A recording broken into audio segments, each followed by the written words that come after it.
थाली का जो थाली है जितना भी साफ करो, ये जो एकदम अभक्ष्य भोजन हो गया, मांस शब्द में गया। कोई प्राणी का हत्या किया ना, वो मांस है ना वहाँ पर, वो फैक्ट्री से आए तब से उसको नया बर्तन है।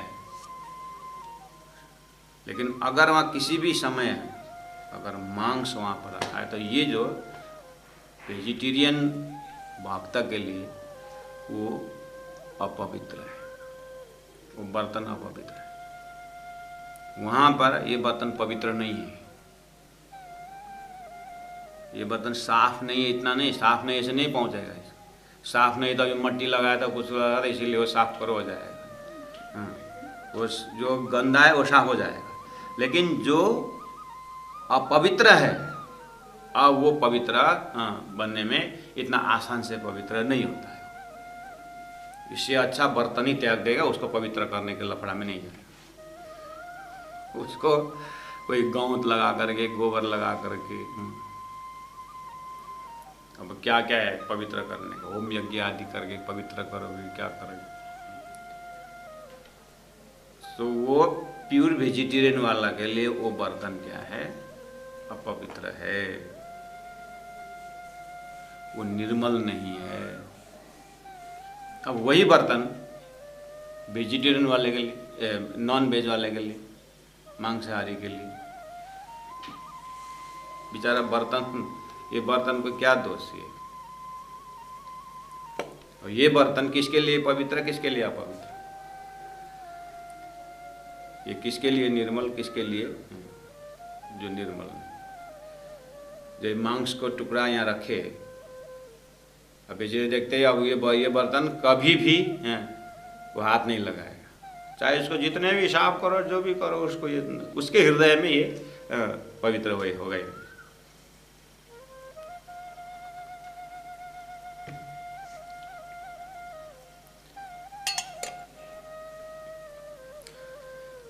निर्मल जाकी आत्म, जिसका आत्मा निर्मल हो वही सच्चा वैष्णव है। ओ भाई मेरे वैष्णव कहिएवा को निर्मल जाकी आत्म। तो आत्मा की निर्मलता, आत्मा की पवित्रता, सार्वभौम्य मान्यता क्या है कि आत्मा अनिर्मल तब होता है, आत्मा अपवित्र तब होता है, ये आत्मा अपने संबंधी मालिक परमात्मा को भूल जाता है तो आत्मा अपवित्र होता है। आत्मा की निर्मलता उसके मालिक से, आत्मा के मालिक परमात्मा को संबंध भूल जाता है तो वो आत्मा अनिर्मल हो जाता है। वो आत्मा, वो भूलन का दाग जो है, जीव ईश्वर को भूल जाए तो शास्त्रों में जीव अगर ईश्वर को भूल जाए तो ये जीव अपवित्र हुआ। वहां की परिभाषा, वहां खड़े होकर के आत्मा की निर्मलता और पवित्रता की बात हो रही, प्यारे सुंदर शब्द। इसलिए वैष्णव 9 अंग जिन्हें वश में किया, अर्थात ज्ञानेन्द्रिय में भी अपने इष्ट के नाम उच्चारण हो, कर्म इंद्रियों से भी परमात्मा का ही काम हो, वो वैष्णव 9 अंगों को वश में किया। और खाली वश में करने से नहीं होगा, वो तो संसार से वश में किया, यानी विषय में जाने से रोका, लेकिन परमात्मा की ओर अगर उन्मुख न हुआ तो फिर वो मतलब नहीं हुआ। फिर एक तो वश में होगा भी नहीं और फायदा भी नहीं। ये गुणांग तो साधन है, इसे तो परमात्मा को प्राप्त करना, अनुभव करना।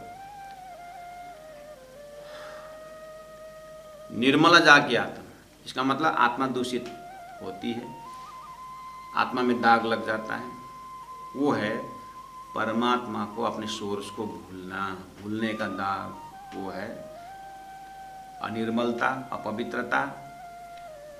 निषेधने ग्रह प्रेमाशो, आप आरजी बोलते हैं सुबह, निषेधने ग्रह प्रेमाशो, आगे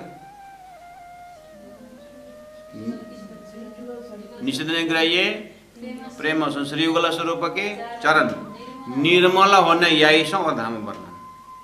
तारतम्य ने निर्मलता को परिभाषा कैसे दी? निषेधन ग्राह्य प्रेम श्री युगल स्वरूप के चरण निर्मल होना यही सौ और धाम वर्णन। इसका मतलब धाम ये आत्मा ने भूला हुआ है, जुगल स्वरूप का चरण भूला हुआ है, जुगल चरण को भूल करके माया का चरण पकड़ लिया और 25 पक्ष परम धाम भूल करके 25 प्रकृति युक्त शरीर को, संसार को, व्यवहार को पकड़ा हुआ है। पूरा अपोजिट हुआ। तब राज्य की दृष्टि में ये मूल मिला हुआ परम धाम में बैठी ब्रह्म आत्मा सूरता रूप में खेल जा करके अभित्र अपवित्र बने। क्या? जलचर मिला, जलचर हुए, वहीं के बने हुए। ये इसमें लगा दोष ही ये अपवित्रता है तारतम्य के परिभाषा में। निर्मल जाकी आत्म। अब यहाँ वैष्णव को संबोधन कर रहे हैं कि हे वल्लभाचार्य के शिष्यानुयायी, आप लोग में जो वैष्णव आपका बैनर लगा हुआ है और आपका जो क्रियाकलाप पवित्र होने के लिए कर रहे होंगे आप लोग, लेकिन बिल्कुल आपके धंधा जो है मायावी है, विषयी है।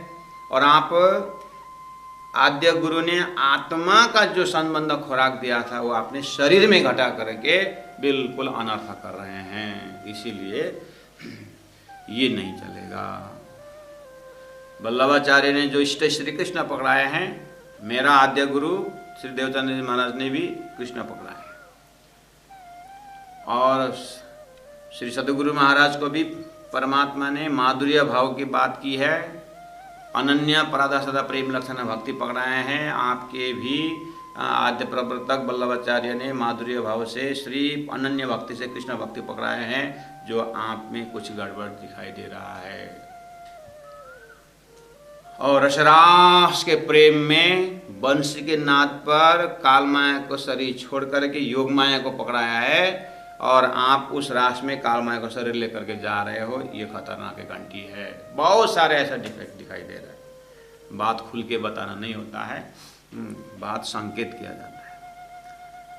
इसलिए आपने तो अपने आद्य प्रवर्तक ने दिया हुआ पवित्र निर्मल इष्ट का जो भक्ति है उसमें लव में आपने लस्ट बना दिया है। इसीलिए शरीर भी अशुद्धि और पूरी तरह आपके आत्मा में अपने गुरु परंपरा से अपने जो धर्म जो ज्ञान दिया हुआ है, जो लक्ष्य दिया, उसे आप च्युत हो चुके हैं। इसलिए निर्मल जाके आत्मा, आपके आत्मा निर्मल नहीं दिखाई दे रहा है। तो कहने का मतलब है परमात्मा को भूलना ये आत्मा में लगा हुआ दोष, ये अनिर्मलता, अपवित्रता और किधर होने चाहिए। तो अनिर्मलता ये है, तो इसका मतलब ये भी हुआ अच्छा निर्मल जाकी आत्म।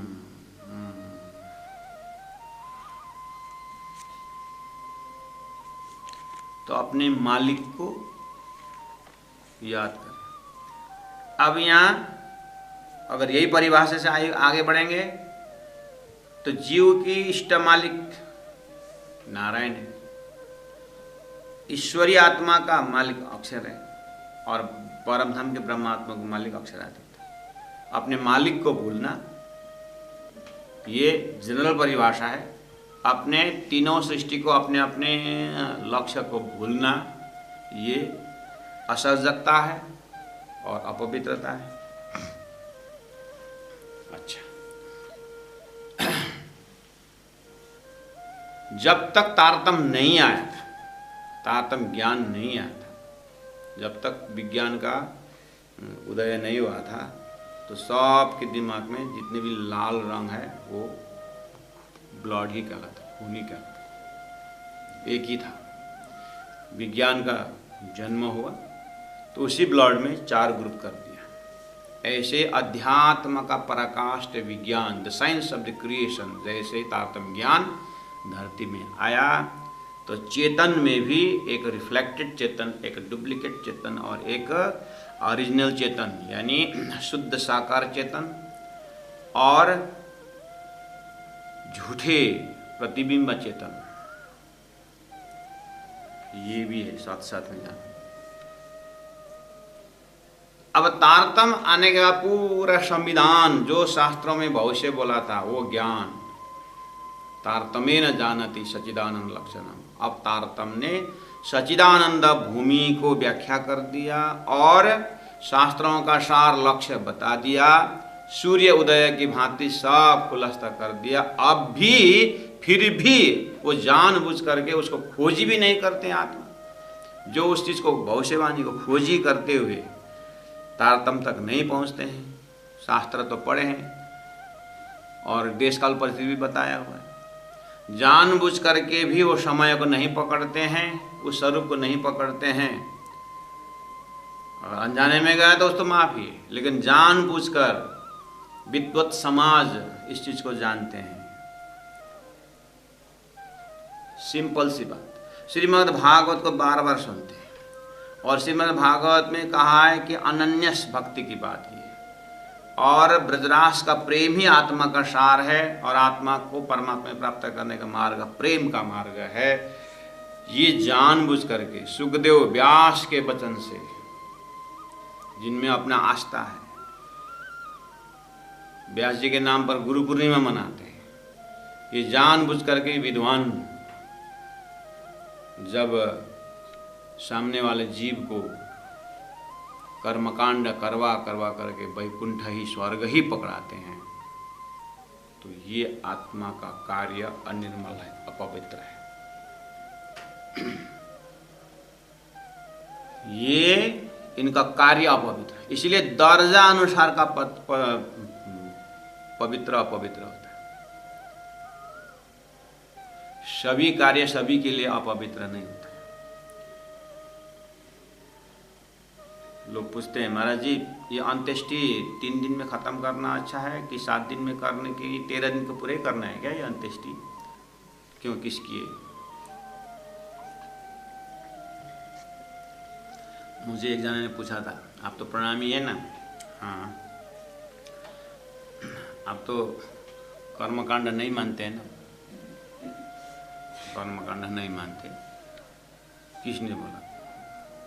क्यों, क्या क्या चीज़ है कर्मकांड? किसके प्रसंग बताओ ना, ऐसे ही क्या बोल रहे हैं करके मैंने आराम से पूछा।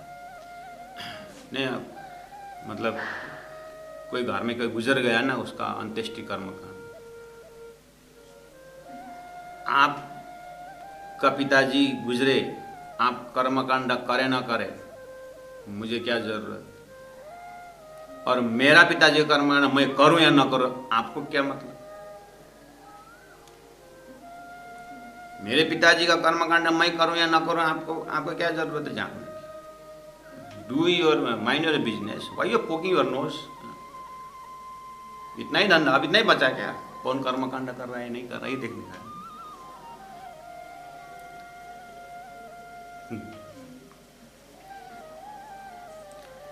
तो पूछते हैं लोग कि कितने दिन में करना चाहिए। मैं तो देखिए, अब कितने भाई लड़का है, कितने लड़के पिताजी का? 4 भाई। क्या क्या करते हैं? एक तो बिल्कुल सन्यासी है, एक भजन भक्ति में लगा हुआ है, और एक जना तो पूरा ऋषि पुत्र बोलते हैं और शिशि पुत्र है एक तो, और एक ठीक ठीक ही है ऐसा वैसा। अच्छा तो एक काम करना, जो ठीक ठीक है ना, उसको 13 दिन लगाना, 13 दिन उसे नियम में रख देना, वो क्रिया उसमें, और गीता सुनाना, कुछ को सुनाना। और जो एक सन्यासी हुए निकले है ना, उसको उसी को पूछना वो कितना दिन करेगा। और जो एक शिशि पुत्र है ना, बोला ना आपने, उसको 13 महीना लगाना, कर्मकांड 13 महीना लगाना उसको। 13 महीना तक पिताजी का कार्य करते रहे, तो कम से कम 13 महीना घी और दूध खा के, घी और चावल खा के बैठेगा केले के पत्ते में, तो सुधरेगा ना? 13 महीना में नहीं सुधरेगा।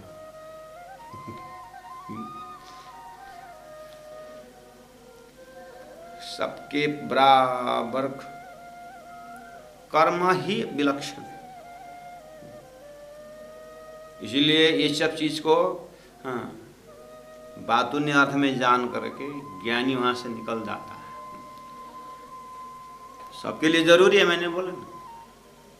इसलिए हाथी के दांत दिखाने का और खाने का होता है। सामने वालों को पिताजी ही गुजर गए, अब उसको कर्म क्रिया काज करना है, तो 13 दिन तो कम से कम बढ़िया है ना।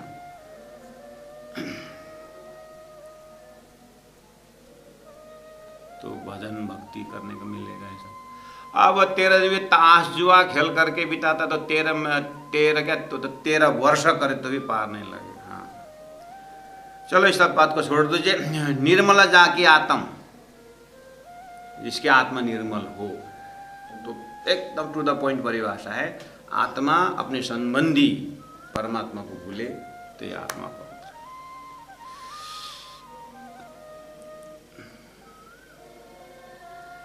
और नीच कर्म के निकट न जाओ। अब नीच कर्म, हाउ डू यू डिफाइन कर्म? ये कर्म अच्छा है, ये कर्म बुरा है।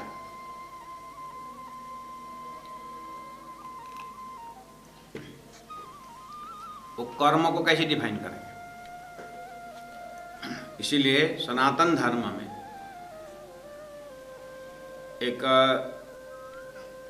एक आदर्श, एक डिमार्केशन लाइन है।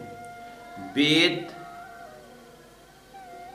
और स्मृति ग्रंथ, इतिहास पुराणम च, ये जो वेदों में जो परिभाषा दी है, धर्म की परिभाषा, कर्म की परिभाषा, वो सब ऋषि और मंत्र दृष्टाओं ने परमात्मा के ही संदेश से लोक उत्थान के लिए, समाज उत्थान के लिए, समुदाय को विकास के लिए, प्रत्येक व्यक्ति को अस्तित्व से जुड़ने के लिए जो एक प्राइमरी लेवल शुरुआत में जो कर्म पकड़ाए हैं, कर्म का परिभाषा वहाँ पर दर्शाया गया, उसको देख करके चलना, उसी में सनातन धर्म जीवित है। एक सनातन शब्द से लेकर, और वो जो अपौरुषीय ग्रंथ है, 5000 वर्ष पुराना है कि 10,000 वर्ष पुराना है कि वो मतलब नहीं, जब भी हो, जब जगे तब सवेरा, वो कितने पुरानी है वो लिखा हुआ है, उसका टेंशन की विषय नहीं। लेकिन वो मेरे जीवन में कितना फायदाजनक है, मेरे अपने लाइफ स्टाइल में, इतना उतना धन धन्ना, इस लोक में भी धन्य धन्य हो और पारलौकिक जीवन में भी सफल हो, ऐसा जो नियम बताया हुआ है। इसका मतलब इसीलिए उन वेदों में, उन ऋषियों ने लोक उत्थान के लिए और वर्ण व्यवस्था से प्रकृति की सृष्टि में परमात्मा ने सृष्टि बनाई, परमात्मा ने शास्त्र दिया, परमात्मा ही आकर के नियम बना रहे, इसीलिए वो इसको भी नजर रखना है। वहां पर कुछ आइडिया मिलता है, इसीलिए उसका भी सार भगवान श्री कृष्ण ने गीता में रख दिया है। विधि कर्म और निषेध कर्म, करने का जो कर्म, उसके बाद कॉमन सेंस भी दिया है। प्रत्येक व्यक्ति को कॉमन सेंस भी दिया हुआ है, शास्त्र भी है। इसीलिए शास्त्रदिष्टम गुरुवाक्यम तृतीयम च आत्मनिश्चय, ये त्रिविध होना चाहिए। शास्त्र दृष्टम, शास्त्र को देखना है अकेले अपनी बुद्धि से नहीं। शास्त्र दृष्टम गुरुवाक्यम, गुरु के सानिध्य बैठ करके शास्त्र देखना है। गुरु भी मिले, शास्त्र भी मिले, और शास्त्र द्वारा, शास्त्र की बातों को गुरु ने पूरा, परमात्मा, गुरु साक्षात परब्रह्म है, गुरु परमात्मा का ही स्वरूप है, उस आस्था से गुरु के मुख से सुने। उसके बाद तृतीयम च आत्मा निश्चयम, उसके बाद अपने कॉमन सेंस यूज करना पड़ेगा।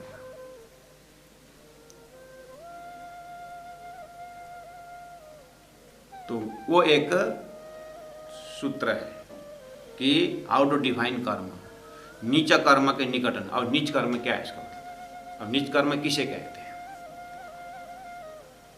ये भी दर्जानुसार को नीच कर्म है।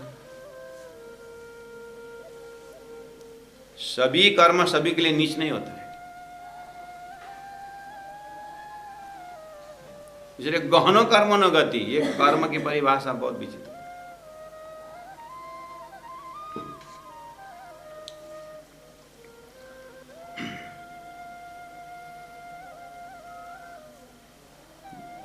एक नाली में सूंगर घूम रहा था, कथा सुनाते ना संत।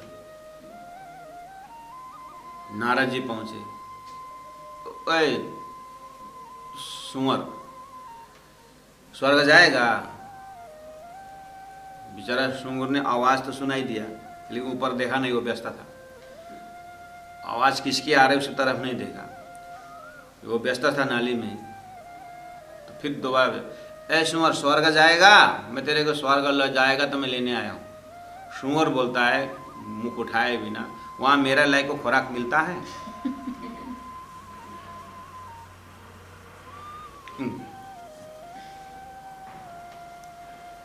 दो सूअर सूअर नहीं, उनका शायद उनका वो भोजन का समय हो गया था होगा, तो प्राय ऐसी जगह में बातचीत चलती है ना, घर में भी। तो सूअरनी ने पूछी सूअर से, ये जो आदमी का मैला जो है, वो लोग भोजन के लिए तैयारी कर रहे थे, सूअरनी दो जने। तो सूअरनी ने बात उठाई, ये जो आदमी का मैला गंदा जो है हम साफ कर देते हैं, हमारी जो गंदा मैला जो है हमारे शरीर से निकला हुआ, ये कौन साफ करेगा? तो सूअर बोलता है, तेरे को भी अक्ल नहीं है, ये भोजन के समय ऐसी बात क्यों करता है? भोजन के समय ऐसी बात क्यों करता है? सूअर का भोजन क्या है? भोजन के समय ऐसे अपवित्र बात मत करो बोलता है? और हमारे दृष्टि से हंसी आती है। तो इसका मतलब हमें होश में है कि हमारा वो खाने का लायक चीज़ नहीं, वो खाना हमारा अपवित्र है। इसका मतलब पवित्र अपवित्र विवेचन है ना हमारे में, तो अब लगाएं बीच विवेचन कि किस कर्म, कैसे कर्म को नीच कर्म बोलेंगे।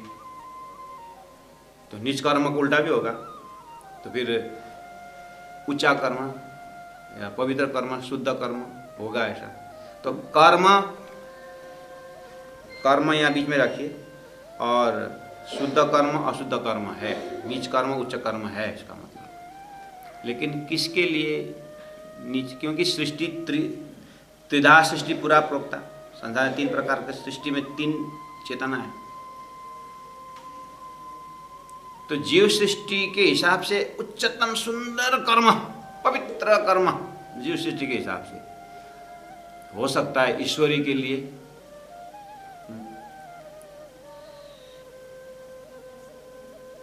हो सकता है, ईश्वरी के लिए वो कर्म ठीक ही हो सकता है। जीव का तो अब आगे वो उससे उत्तम कर्म है ही नहीं उसके दिमाग। अब वो कर्म जो जीव का उत्तम कर्म जो है ब्रह्म आत्मा की दृष्टि से, परम धाम की जो ब्रह्म आत्मा के नीच कर्म क्या है? इसीलिए नीच कर्म के निकट न जावे। प्रसंग देखना, वहां सामने में वैष्णव संप्रदाय वाले, जो पुष्टि मार्गी वाले, वहां सामने में रख करके धनी के अंदर से बातें निकली, ज्ञान उतर रही है। लेकिन अब वो वाला प्रसंग छोड़ दीजिए, वो तो कार्य कारण बन गया, भाव में आया। राज्य महाराज के आदेश से एक शब्द आया कि नीच कर्म के निकट न है, नीच कर्म के निकट में मत जाओ। बस यही चीज हमको उठाना है जीवन में। सुबह शाम जो हम कर्म कर रहे हैं, ये कहीं नीच कर्म तो नहीं है। ऐसे करते करते आप कॉमन सेंस भी यूज करना अपने अंदर, तो आप सिंपल एकदम ऊपर अपने मेंटल लेवल में आकर के सामने वाले गुरुजनों ने एक स्लोगन आ गया धरती में कि जो चीज़ अपने को अच्छा नहीं लगता है, अपने को अच्छा नहीं लगता है, तो सामने वालों भी उस चीज़ को पसंद नहीं करता है। और मेरे को अच्छा, जो कर्म अच्छा नहीं लगता है, कि सामने वालों को ऐसे कर्म में प्रेरित करना अच्छी बात नहीं है। कम से कम यहाँ तक आता है।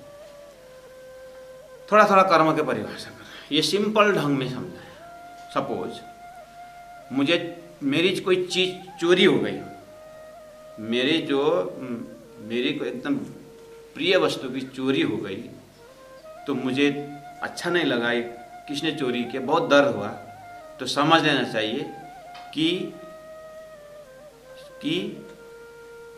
चोरी करनी अच्छी नहीं है, क्योंकि मेरी चीज़ की चोरी हो गई, मेरी वस्तु की चोरी हो गई, तो अब मुझे सामने वालों को कोई चीज़ को चुरा करके उसको दुखी करना नहीं, ये नीच करना है, ये अच्छा कर्म नहीं है। तो इतना तक ले करके थोड़ा थोड़ा समझाने का प्रयास किया। जब 5 पांडवों को 5 बच्चे जो थे वो किसने उड़ा दिया? अश्वत्थामा ने। और अब द्रौपदी दुखी हो गई। अब उसको बदला लेने के लिए जब आगे बढ़े तो अश्वत्थामा को पकड़ कर तो ले आए। अब आप पूछते हैं द्रौपदी जी अब क्या किया जाए? बोले इसको छोड़ दीजिए। मैं जिस तरह से पुत्र वियोग में मैं रो रही हूं, इसकी माँ जो है, उसकी माँ कृपी, वो न रोए, वो पुत्र वियोग न रोए। यहाँ देखिए, ये धर्म है। ये मेरे जो अच्छा नहीं लग रहा है, ऐसे दुखी हो जाएंगी वो भी, वो नहीं होना चाहिए। वहां देख करके इसको माफी दिया गया। उसकी माँ को देखते हुए, माँ की अवस्था को, पुत्र वियोग की कैसी अवस्था होती है एक माँ समझ रही है, इसलिए इतना नीच कर्म को भी माफी कर दिया गया। तो इन इतिहासों के पन्ना से, घटनाओं से हम थोड़ा सा हृदय में कर्म कॉन्सेप्ट को समझ सकते हैं। जो मुझे अच्छा नहीं लगता, अब मुझे जो अच्छा लगता है सामने को भी अच्छा लगता है करके हम कुछ हद तक, हाँ सुंदर सा, मुझे सिगरेट पीनी अच्छी लगती है, सामने वालों को प्रेरित करो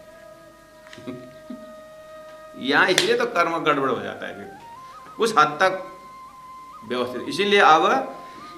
इसीलिए अब कॉमन सेंस, सिगरेट पीनी मुझे तो अच्छा तो लगती है, मुझे अच्छी लगती है, स्मोकिंग बहुत बढ़िया, लेकिन कॉमन सेंस यूज करने का स्वास्थ्य का हानि पहुंचा रहा है कि नहीं? मेरे जो नॉर्मल स्टेटस है उसे मुझे गिरा रहा है कि उठा रहा है, उसको भी मूल्यांकन पर।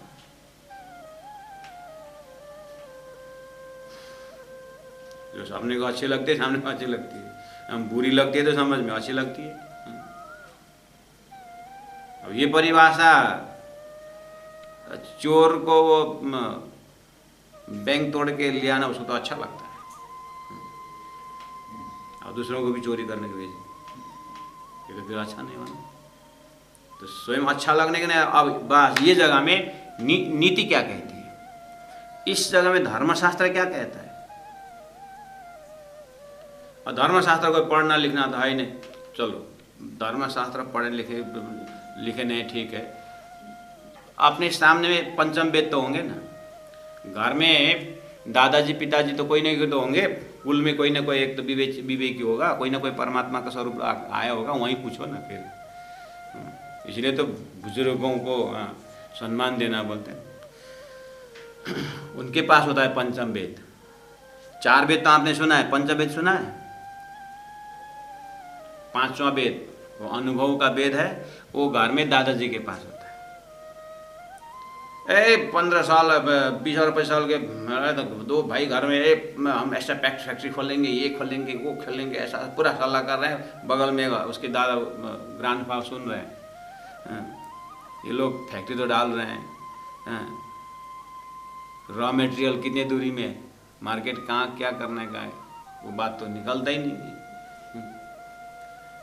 तो दादाजी हम लोग ऐसे ऐसे विचार कर रहे हैं, ऐसा ऐसा विचार रखे। दादाजी ने बोले बात तो तुम्हारी मैं सब समझ रहा हूँ, और मेरे जो बाल है ना ऐसे ही सफ़ेद नहीं हुआ है, बाल ऐसे सफ़ेद नहीं हुआ है, इसका मतलब यहाँ पंचम वेद छिपा हुआ है, यहाँ अनुभव का भेद है, तो ये तो कम से कम सुने। तो ज्ञान का उदय होना चाहिए। तो अच्छा बुरा तो एक कॉमन सेंस में ला करके कर्म का परिभाषा, गहनो कर्मनो गति, नीच कर्म के निकट न जावे। अब आइए इसका भी अब कंक्लूजन दे, ढक्कन बंद करेंगे इसको। हमारे योगा में ढक्कन बंद करने का आता है, एक्सरसाइज का वैसा। चलो ढक्कन बंद करें करके बोलते हैं। तो अब ये नीचे कर्म के ढक्कन बंद करते हैं, ये शब्द प्रयोग करेंगे। यहाँ भी नीच कर्म दर्जा दर्जा होता है। चलिए सिर्फ अब हम परमधाम से ब्रह्मात्माओं के बहुत सिंपल ढंग, राजी महाराज को नहीं भूलेंगे करके वचन दे के आए हैं ना। 100 बेरत देखो आजमाए, 100 बार परीक्षा करके देखो, हम आपको नहीं भूलेंगे बोले थे ना। हो खेल में आकर के ब्रह्म सृष्टि के दर्जा से, परमधाम के दर्जा से, ब्रह्म सृष्टि के दर्जा से राज्य को भूलना जैसा नीच कर्म कुछ नहीं। राज्य को भूलने के कारण ही सारे लफड़ा शुरू है। कर्म बिगड़ना, ये करना, कुछ नहीं, ये सब उस सोर्स को बोल करके राज्य का प्रेम को भूलने के कारण ही ये मोह का चक्कर हुआ है। इसीलिए नीच कर्म के निकट न जाए। नीच कर्म क्या है? परमात्मा को भूलना जैसा कर्म आत्मा को और कुछ नहीं।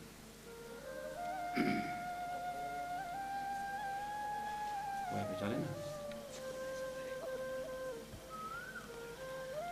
नीच कर्म के निकट न जाए। ठीक है, ब्रह्मात्माओं के लिए राज्य को भूलना है, नीच कर्म है। राज्य को भूलेंगे नहीं, ब्रह्मात्मा जाए पहचान भाई पार ब्रह्म। अब राज्य को पहचान ही नहीं हुए, तब तो फिर देखिए वो तो माफी है। क्लास में सब फेल हो गए, नो टेंशन, लेकिन वही बगल वाला फर्स्ट होता है, वो फेल होता है, तो यहाँ पर कुछ गड़बड़। ऐसे ही राज्य ने ब्रजमंडल में सब भूले, नो प्रॉब्लम। रासमंडल में सब भूले, नो प्रॉब्लम। अब जागनी के, क्योंकि वह तारतम था ना, और जागनी के ब्रह्मण तारतम आया, और तारतम ने सारा बता दिया। तो अब हम जयराम कंसरा सदगुरु को प्राप्त करके भूल गए थे, उनको 2 साल लगा जगाने में। एक ही जयराम कंसरा था प्राणनाथ जी के जमाने, अभी हम घर घर जयराम कंसरा है, पता नहीं कितनी बार जगानी होगी। तो हमारी आत्मा यानी परात्मा के दर्जा से देखें तो राज्य को भूल